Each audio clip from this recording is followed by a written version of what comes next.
Kisah Abu Nawas membalas raja. Abu Nawas hanya tertunduk sedih mendengarkan penuturan istrinya.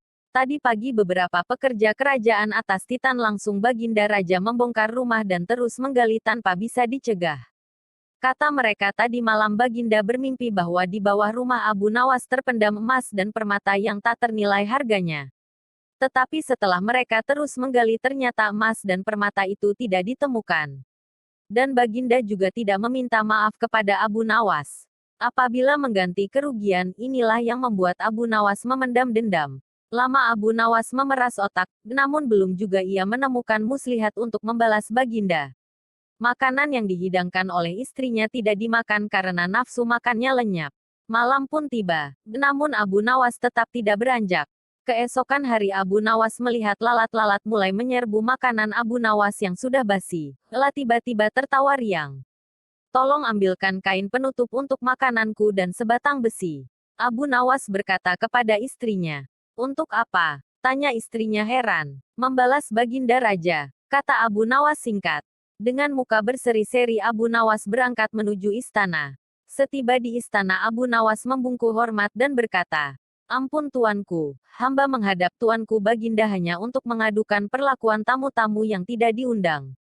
Mereka memasuki rumah hamba tanpa izin dari hamba dan berani memakan makanan hamba. Siapakah tamu-tamu yang tidak diundang itu wahai Abu Nawas? Sergap Baginda kasar. Lalat-lalat ini. Tuanku, kata Abu Nawas sambil membuka penutup piringnya. Kepada siapa lagi kalau bukan kepada Baginda junjungan hamba, hamba mengadukan perlakuan yang tidak adil ini. Lalu keadilan yang bagaimana yang engkau inginkan dariku? Hamba hanya menginginkan izin tertulis dari Baginda sendiri agar hamba bisa dengan leluasa menghukum lalat-lalat itu. Baginda Raja tidak bisa mengelakkan diri menotak permintaan Abu Nawas karena pada saat itu para menteri sedang berkumpul di istana. Maka dengan terpaksa Baginda membuat surat izin yang isinya memperkenankan Abu Nawas memukul lalat-lalat itu dimanapun mereka hinggap. Tanpa menunggu perintah Abu Nawas mulai mengusir lalat-lalat di piringnya hingga mereka terbang dan hinggap di sana-sini. Dengan tongkat besi yang sudah sejak tadi dibawanya dari rumah, Abu Nawas mulai mengejar dan memukuli lalat-lalat itu.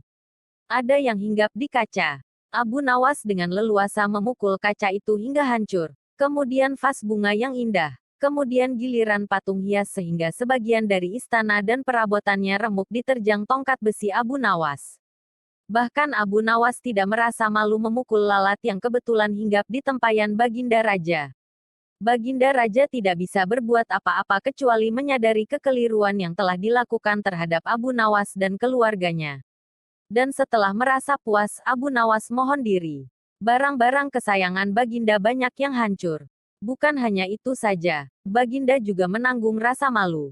Kini ia sadar betapa kelirunya berbuat semena-mena kepada Abu Nawas.